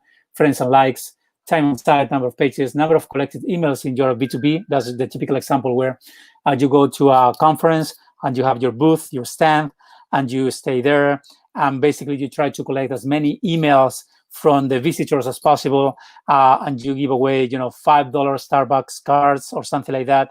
And at the end of the day, you have like 250 emails that you say, great, I've done my job, it's going to be great. But the truth is that most of those emails come from people who just wanted your Starbucks card. They didn't want to know about your product. They just wanted the t-shirt, the cap, or the Starbucks card, the gift card. They don't actually care about your product. So that's a vanity metrics. That's not telling you anything about how successful your product can be or how good you are doing. And of course, the number of downloads, which is also a vanity metric. We're going to talk later on about the best metrics, or the best way to talk about those metrics. But one thing that is important to say, Raul, is that vanity metrics are not bad. Okay, vanity metrics are good for some specific things. Like, I know if you are crafting a press release, it's great to say that you have 1 million users or 10 million users. That's just great. If that's your first meeting with or your first quick pitch to an investor, it's good to talk about the 1 million users that you have. But what you have to avoid is to think that that's enough. If you talk to a good investor, the investor is right away say, wow, congratulations, so 10 million users. So how many of them are active? How was the distribution in terms of geography? Was the distribution in terms of age? How many of them fit your actual target? Okay, so they're going to start asking about many things. What's your unbounded retention metric? So you have to be ready to answer the difficult parts, okay, which are not the vanity metrics, but they help you enter a conversation. Okay, that's good. And they're also good when you're feeling down. Okay, so if you feel down one night because the day has been like crap, it's good to just get back to home, get back home and say, well, but I have 10 million users. What the fuck? So okay, so just take that into account. And I'm not kidding. I mean, this is also good sometimes. What are some of the good metrics for acquisitions? Acquisition is very simple in terms of the metrics. So basically, you need the number of visits, number of page views, maybe the pages per session. If you're thinking about engagement a little bit, we'll talk about that in a second. The bounce rate, I don't know if you know what the bounce rate is, but it's basically the number of people who, I like what Avinash Kaushik says, which is, Avinash Kaushik is a great expert in terms of metrics. He was one of the creators of Google Analytics. And he likes to say something like, the bounce rate is the percentage of people who get into your web page or app, open it, see it, puke, and leave. Okay. So at the end of the day is the people who actually get to your page and they don't care about it in just 10 seconds. There can be two reasons to commit that mistake, or to make it that problem. That problem can be based on that your marketing strategy is not working well. You sell apples and people come to your site thinking that you sell oranges. When they get to your site and see that you sell apples, they say, I don't want apples, I want oranges, so I leave. That's a problem in the marketing side. The other main issue can be that your website or your app sucks. okay, somebody wants apples, you sell apples, but when you get in, when the user get into your page says, I'm never going to buy apples on this page ever. Okay, so they leave. Okay, so you have to take that into account. And bounce rate in general is a good metric to take that into account. But always, as I mentioned before, segmenting, just segment by browser, by region, by type of user, by age, anything that you can. Okay, and then start building from there. I always get a question here, which is about, okay, what are the typical metrics I can compare to? Well, here you have this, and you can find others even more updated on different digital magazines. My recommendation is that this is typically not useful unless you are really very specifically in that segment. So like, for example, in sports or in fashion, you are selling sneakers, and you have a very specific retail store that sells sneakers. Well, maybe this is useful because it tells you about, the typical monthly visits, the typical bounce rate for a specific region, all that stuff. But most of the projects that are here are typically have some concept of innovation, some concept of something different compared to something that already exists. So this is not going to help you much. So for example, in 24 Symbols, we had here the culture category. So this is books, CDs, music, all that stuff. But this is basically places that sell music, that sell books. And 24 Symbols is a subscription service. We don't sell books. It's a different business model, as Kate was saying before. So we could not compare with these numbers. We can take a look at them just in case. But if it says that here is a 36.7 bounce rate, I cannot compare. It's totally different. It's not what I'm looking for, okay? So we have to take it into account as well. All right? Okay. Yeah, and Anna, I think I answered your question right now. That's exactly what I meant. I mean, there's not a normal bounce rate. Of course, I mean, in general, something between 20 and 40% is normal, especially at the beginning. Something below 20% is really good. Something over 40, 45%, you should start to worry. But then it depends so much on the type of product that you're building, then it's very difficult to ask this question. So my recommendation always is that, of course, if you can compare to some competitor, that's perfect. But if you can't, just compare with yourself. Okay. So what was my bounce rate last month? It was 86%. Okay. So let's work to make it 80. Okay. Now I'm in 80. Let's work to make it 70. Let's work to make it 40. Let's go to make it 36.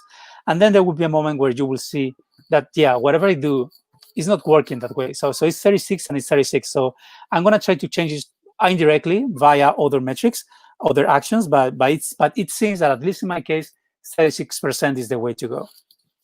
Is the way, it's very difficult to compare to others when you're creating a startup, because you're most of the time is either building something completely new, or you don't have anything that you can compare to, because your other competitors are also startups, and they are not sharing anything with you.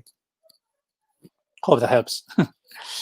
Okay, let's go to activation. Activation basically is, how do we get people to actually engage with us a little bit more?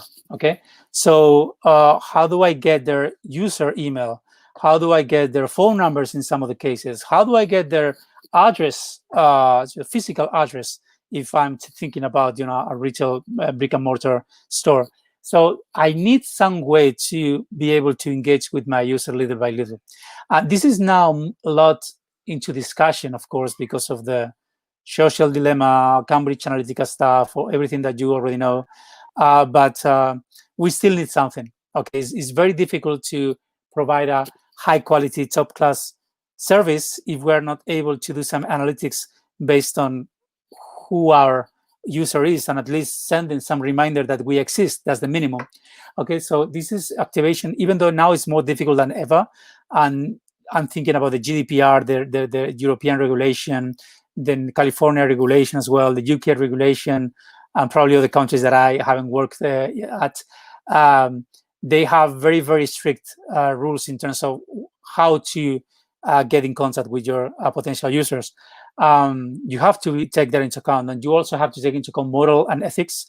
But you still need to be able to talk to them. So taking that into account, and I think that's very, very relevant as of today, you still need to think about activation.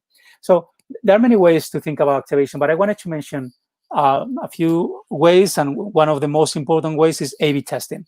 Probably some of you know what A/B testing is, but just in case, let me summarize. So imagine that we have already this web page designed with this try it for free, it's a sign-up form. But then currently our product designer comes and say, I have a better version for this, okay? And we're going to put the sign-up form here smaller, and there's going to be a different call to action, sign up now, and it's going to be in green instead of red or something like that.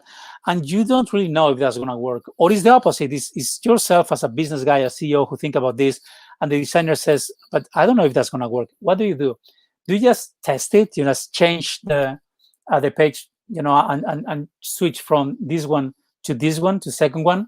Well, you can do that, but it's much better if you use an A/B test. Okay, an A/B test basically is you distribute either the slide says random, but it doesn't have to be randomly. It depends on how statistically significant you want to get. But basically, you distribute your visitors along two versions of the same page you want to test. One is the actual homepage, and the other is a version of the homepage. Okay, and you make sure that once a visitor goes to page one, they're gonna continue going to page one every time they browse to your page, and the same with version B. Okay, and then you measure for some time. Sometimes it's in a few seconds. Sometimes it takes weeks, and you measure some specific metric that you want to measure. Again, I'm sorry about the redundancy. In order to make sure how many, for example, users you get, or how one page affects time on page compared to the other. And then after some time, the A/B test is going to tell you, okay, that's perfect. I already have a result.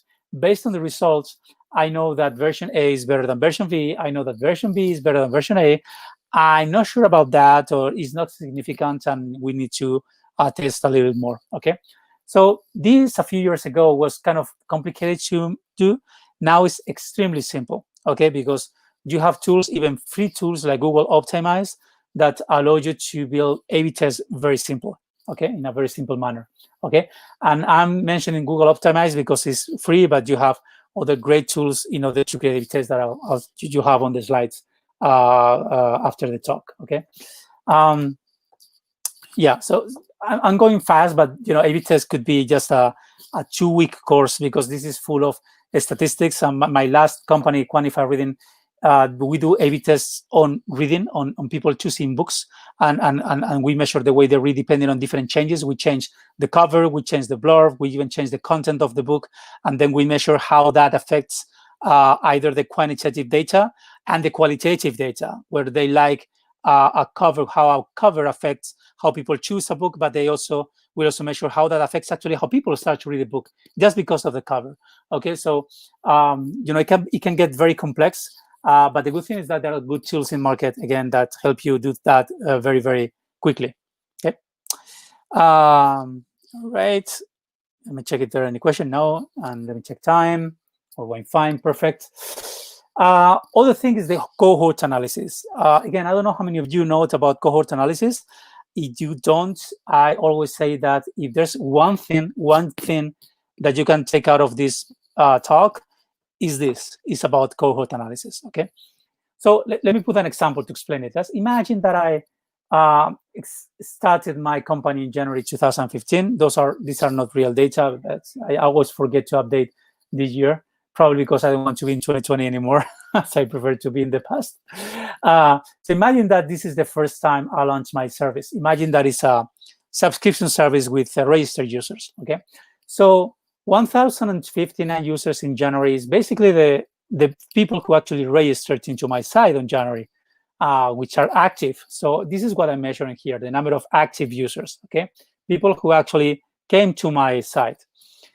So I see that I have 1,059 users in January, 1,700 in February, 2,200, 2,500, 3,000, 4,700, 5,900, say 6,100. So it seems I'm doing a good job because this is a small company. I don't have money. Everything is organic, and I multiply by 6 the number of users just in 11 months. So I'm a master. I'm so good. Well, of course, you know that I'm not. Okay, because if we do this again, okay, you think about these numbers, and now what you do is, instead of using all the whole numbers, you start to create cohorts. Okay, and basically cohort here is the number of people, the group of people who registered in January, and then the cohort of people who registered in February, and then in March, and then in April. You start to see different numbers. So let's see what are the users that registered in January doing. Okay, just focusing on that. So you see that, of course, in January we only have a cohort, which is the January users, and this is great, 1,059. Remember, but then see what happens with the users. They were cut in half. I only have half of the users after month 1. This is fine. Okay, subscription services, they typically have these offers of 1 month for free or whatever. So you're going to lose lots of people after the first month. But look at what happened in the second month. I lose another half, and then another half, and then another half. So in 11 months, everything that I was able to achieve in January, I've lost it. Okay, I only have 2 active users. But then, of course, I continue acquiring people, which is the second cohort. So if I take the 500 people that are still alive from February, but add another 1,200 in February, that's where the sum, 1,200 plus 520, I get 1,720 users, okay? Which is why I don't see the problem. If I only see this table, this is going great. When I see this table, I start to see that things are not going that great. I'm not doing a good job at retention. I'm doing a great job at acquisition. So it seems that my outbound and inbound marketing teams are doing great, but my retention team, is doing horribly bad. Okay, and you see in these numbers that they start to do better afterwards. So it seems that I had my cohort analysis here. I realized and I started to work on improving retention. Okay. This is the magic of cohort analysis. You can have tens or even hundreds of cohort analysis. At the peak of my use of cohort analysis, every Monday I have like 40 something different cohort analysis of different countries, different metrics here. So you can have, for example, in our case, we have active users, we have paid users, we have number of books read, we have average payments that we have to do to publishers per user, so that we had lots of different cohorts here that were very useful to us.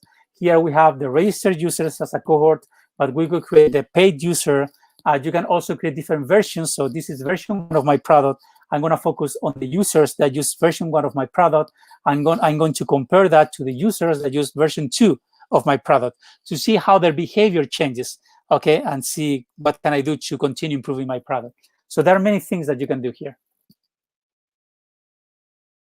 Okay. Very quickly, things that we did in activation. So in 24 Symbol, we did, for example, one thing that worked pretty well. So this is the actual screenshot of 24 Symbols in 2011 or something like this. So you could, basically, we wanted people to subscribe. So basically, everything was very clear here. It was not a good screenshot that I took here, but basically, if you go to create an account, you create an account, and you actually, when you click here, then you get to the real deal. Okay, this was the actual page of 24 Symbols. You have all the books here. You could click on one book, and then you have the cover and the synopsis and the comments of the users, and you could read 10% for free. And if you wanted to read more, then you have to pay for the subscription for the premium service. But here you could do nothing. Okay, these books here were just images. You could not interact with the books at all. We wanted you to actually subscribe in order to start working. And this is good because at the beginning we wanted users. Okay, but we decided that we wanted a huge change in 2013. And we wanted this to become more like a bookstore where you can actually enter the bookstore, and without saying your name, you can just at least browse the books a little bit more. So we did this big change that went from this homepage to this homepage. Okay. Of course, design was much better. We actually took advantage of Pinterest in order to basically copy what they did. But if you take a look at this, these books are already real books. You can interact with the cover. If you click here, you could actually see again the cover, the synopsis, the comments from other users, all that stuff, without creating your account. Okay, and then we implemented the infinite scrolling. Okay, so people could actually go and continue checking books. So this worked very well. This worked incredibly well, as you can see here. So this is the moment where we made the change, and we went. This is the average visit duration for the homepage itself, and went from 1.5 minutes to almost, actually in some cases, more than 5 minutes average time on the homepage. Okay, those are things that you can do, and they're more related to product than what you can do in acquisition, but you have to take that into account. Andreina, let me answer that question when we get to revenue. Oh, try to answer that question when we get to retention and revenue. Okay, because churn is really important when we get to revenue. Okay, some metrics. Very simple as well. Sign-ins, number of sign-ins. Then, of course, you could think about the churn in activation. The problem with churn in activation, which would mean the number of people who actually sign off, sign out, and delete the account from your service is minimum. Okay, most people are not going to remove their account or delete their account. They're just gonna they're gonna quit using your product. So that's one of the problems with the number of sign-ins. It's always going to grow. It's never going to go down because people are almost never removing their account from your site. So you need something else. And the answer to that is number of active users. You need to define what an active user is. So for example, in this slide, I have the typical definition of active users for social networks. Okay, so you have a type of active user, which is the people who just watch. Okay, who sign in and just watch. That's the type of active user. But you can have active users that share content, that comment on content, that produce content, upload videos to YouTube, for example, or that even curate content. For example, people who create playlists on Spotify. You can have all of them. My recommendation when you start startup is to have just one definition of active user and then complicate that as you advance, okay? But you need to have one definition of active user, and that's your definition of active user, okay? It's not mine, it's not the standard one, and even if you talk to an investor, you need to be able to to very clearly define what an active user is for you. All right? Okay, let's go to retention. In retention, we have the difference between vitamins and drugs. I'm not talking about the real ones, but about products that are critical and important, and you need to use them. Those are drugs. I always put the same exaggeration, sorry about that, but if you're managing a power plant, a nuclear power plant, you need a nuclear power plant management system, period. That's it. I mean, you need it. I mean, you cannot be like Homer Simpson, okay? But if most of the apps that you have, most of the services, and sorry, but probably most of the things that you have in mind here at Startup School are not drugs, okay? They're just vitamins, okay? 24 Symbols is a vitamin, okay? What if 24 Symbols doesn't exist? You can go to Amazon to read digital books, to Kindle. What if Kindle doesn't exist? You can read print books.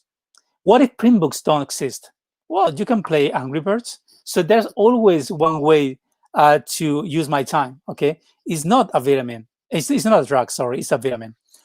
So most of the products that you are creating are actually building or creating new needs. The people don't know yet that they need you, okay? And this is built by a habit formation. I'm not gonna go into detail here that we would need another class like this or another talk like this to be in detail. I'm very interested in this because I'm much into product psychology now in the last couple of years, and I'm reading and studying and applying into my companies. But just to make sure that you have a basic idea, and you can read some books that I'm going to tell you here. Habit formation is critical because it increases customer lifetime.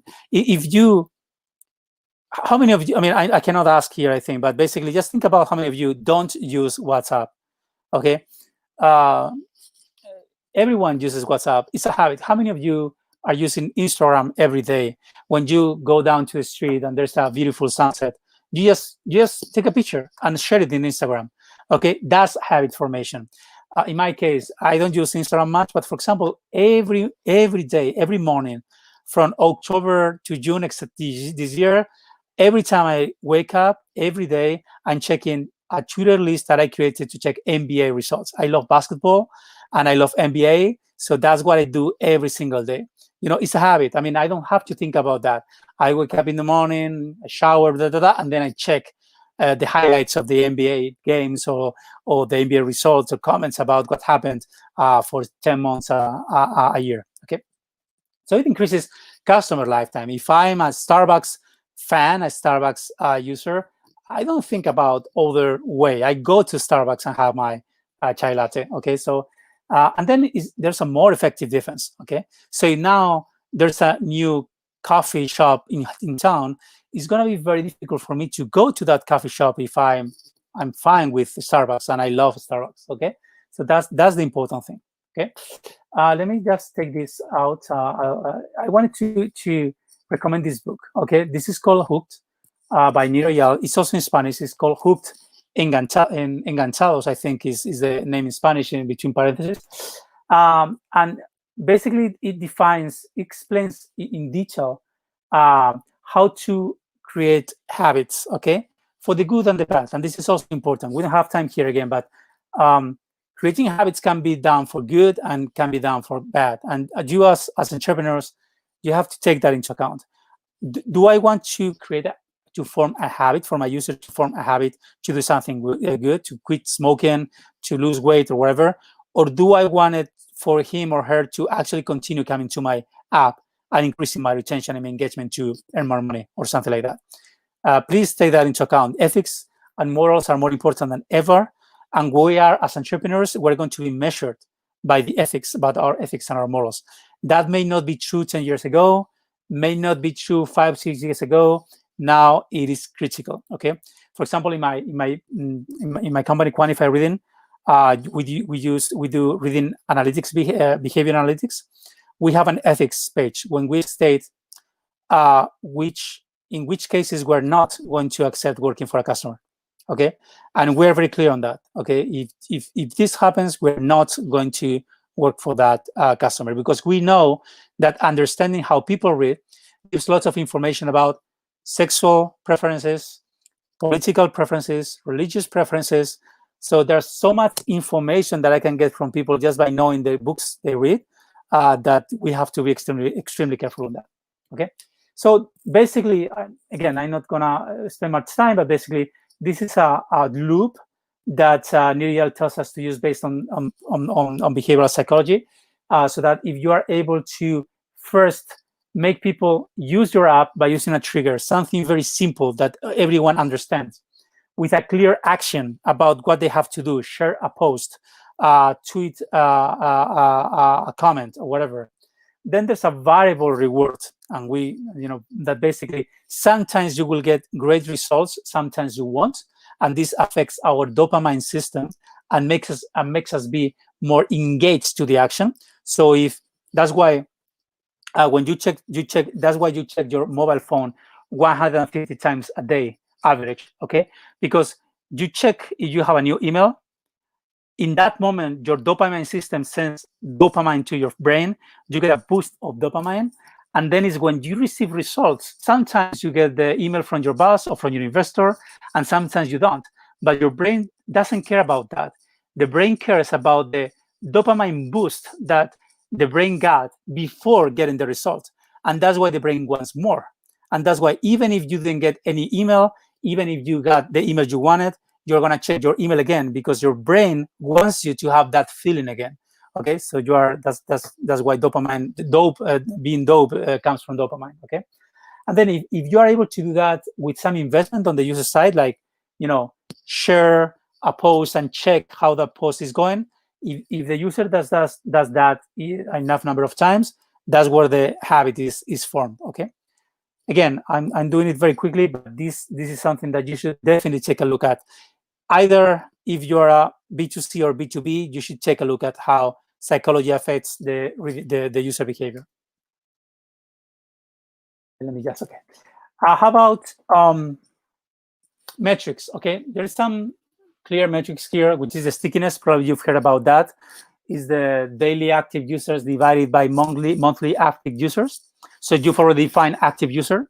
So now you measure the number of daily active users and you divide that by the total number of monthly users, active users that you have, and that gives you the stickiness. Because that tells you basically the number of monthly users that come daily, come every day. Of course, in many cases, you don't need to measure daily users because your app does not require the user to come every day. So you have a retail store, you have a subscription service. Many times, people are not going to go to your service every day. So maybe you want to use weekly active users or something like that. But you're going to measure a ratio to let you know about the stickiness and engagement of your service. Of course, if you are a communication service like this and you want to compete against Instagram, not Facebook, Snapchat, Hangouts on Instagram, you know that you have to reach stickiness similar to 79%. Probably Snapchat is lower now. Probably Instagram is much higher now. But these are the numbers that these big companies are achieving. So this is a good way to compare. Sorry. But you can also be domain specific. Okay. Another important thing that I wanted to mention is, until now, I've been talking about standard metrics, okay? Metrics that everyone know and that an investor, a bank, a colleague may ask you about. But you can also define your own metrics, okay? These are metrics that I use in 24 Symbols. They don't exist in any standard glossary of analytics terms, but I needed those. I needed to know how many pages were read by active users per month, or how many pages were read per paid user per month, okay? Because I wanted to know how that affected my income, and of course the engagement that I wanted to measure, okay, to achieve, okay. So don't be afraid of crafting your own metrics. If you talk to an investor, what that means is that you have to have standard metrics, of course, because for specific business models you're going to need those. But in some of the cases, or even in some cases, you're going to say, okay, these are the standard metrics, but I also define my own. So let me explain in 30 seconds what my metrics are, and then I'm going to show you the results. All right. So, okay, just finishing. Referral, very quickly. This is more about getting people to talk about or refer to your service. This is typically known as virality, to make your site viral. The truth is that referral is more than that. I mean, it's very difficult to make a product viral, but you can try to make your product be referred by other users so that they talk about you. So that's the part. Referral and virality started historically with Hotmail. This investor, Tim Draper, is the one that came up with the idea of adding the PS "I love you, get your free email" at Hotmail with a link to hotmail.com in every email that was sent by Hotmail at the beginning. And and the results were amazing. This was the first ever tool that was able to reach millions of users in just a few months. Okay, and actually they even got to more than 10% of the total number of internet users at that time. That was amazing. Okay, of course, I'm talking about 1995, 1996, something like that. No, not a little bit later, 1997 and 1998. But that was the first time that people understood that marketing required a huge knowledge of technology, because the old marketing experts couldn't understand what was possible with the internet and the World Wide Web at that time. Okay. Other example is Airbnb. They were able to hack Craigslist. I don't know if you know Craigslist, but it's a listing page in the United States. It's a horrible. It has a horrible design, but it's used for everything. If you want to rent a car, to rent a house, to buy anything secondhand and used, you go there. I lived in the United States for a couple of years, and basically I purchased everything by using Craigslist. It was a peer-to-peer community. So what when Airbnb tried to enter the the US market, of course, they found that Craigslist was the huge monster in terms of renting houses and renting apartments. So what they did was something very simple: was okay, if you create an account in Airbnb and you want to rent an apartment via Airbnb, we give you the option to actually post that same listing into Craigslist. Okay, so users were saying, okay, yeah, I mean, I want to rent my house, I want to rent my apartment, so I don't care. I'm Airbnb. I do it in one single step. I do it in Airbnb and Craigslist. That's fine. What happened is that Airbnb was hacking Craigslist, because when automatically posting ads, listings on Craigslist, they were adding a link to Airbnb.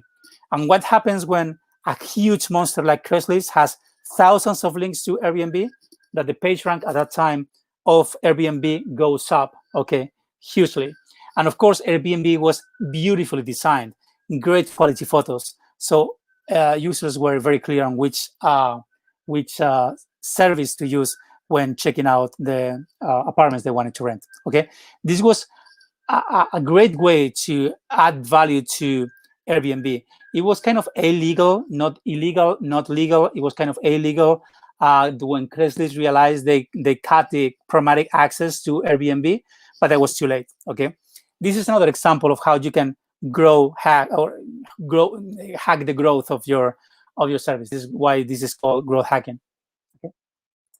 How do you measure this? So you measure this by using virality metrics, and it's a pity that we now know lots about this. Okay, so this is the K factor, which is the amplification rate.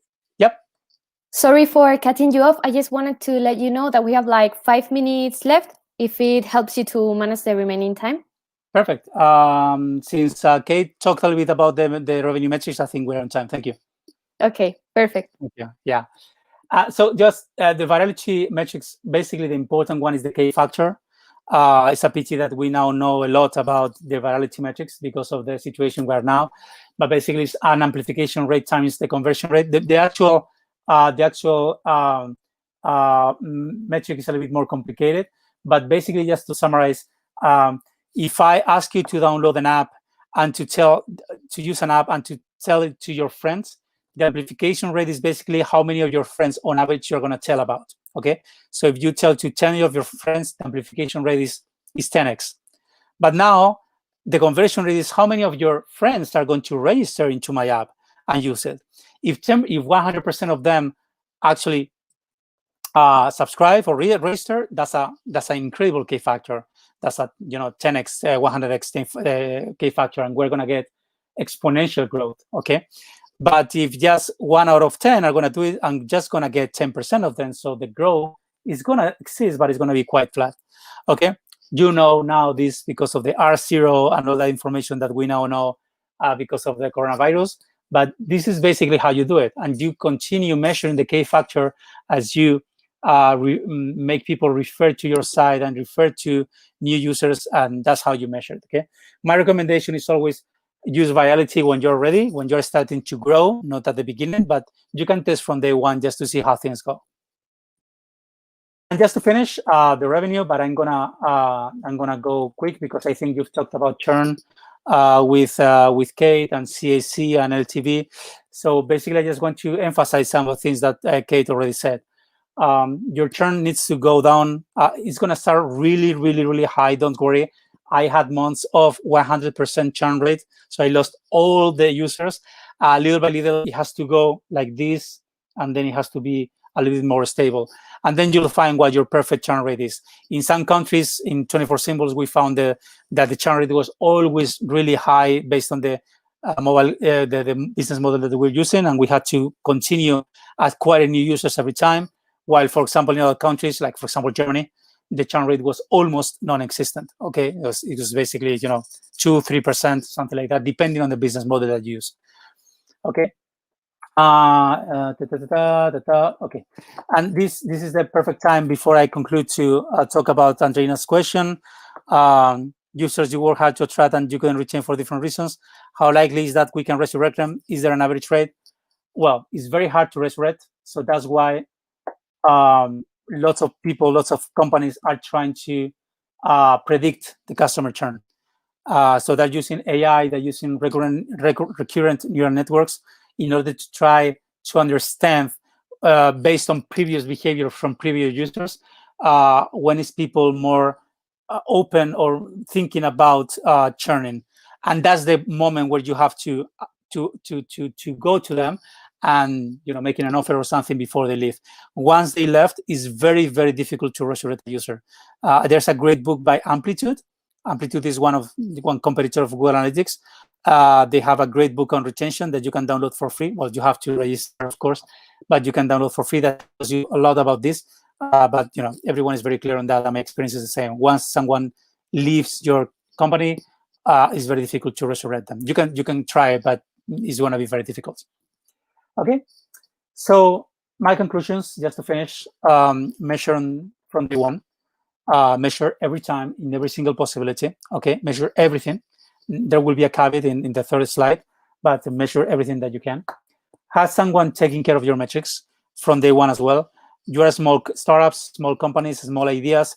That doesn't mean that you must have one person full time on this. It can be 20% of one person. Someone doesn't have to be a PhD in data mathematics. It can be someone that is not afraid of just starting to work, okay, and playing around with your data.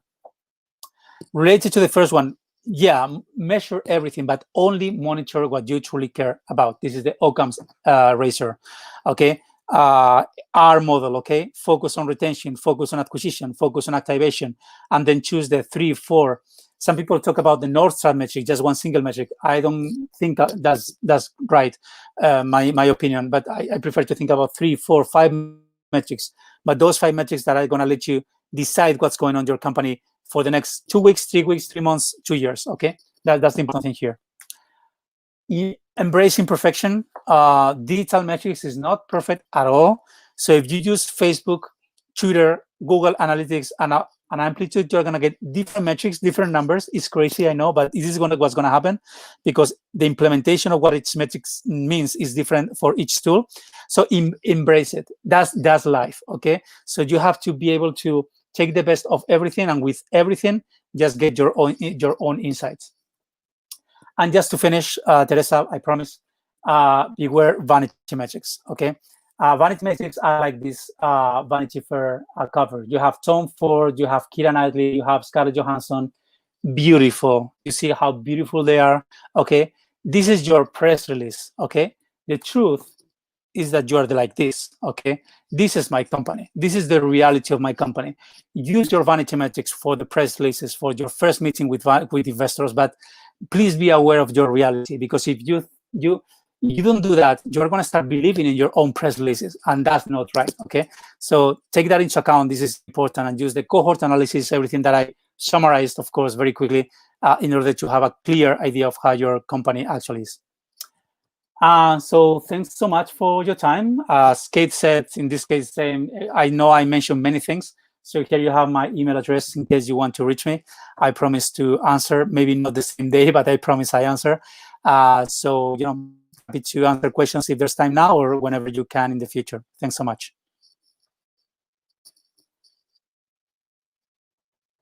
You're mute. I was mute. Thank you, Justo. I think that you have already answered some questions during the session, so I hope you don't mind, but we have to go to the pitch and feedback. Perfect. And now for everyone, thank you for sharing this afternoon with us. Again, we hope it was useful and you enjoyed it. If you have any other questions, you can contact us or even contact Justo and Caitlin. And I remind you that you can get the tickets for all the sessions in our website. So for the teams, see you now in the pitch and feedback rooms that we have prepared. You have them in the Google site. So see you right now. For everybody, thank you for joining us today and see you soon. And thank you very much, Justo again. A pleasure. See you soon. Bye. Bye, everyone.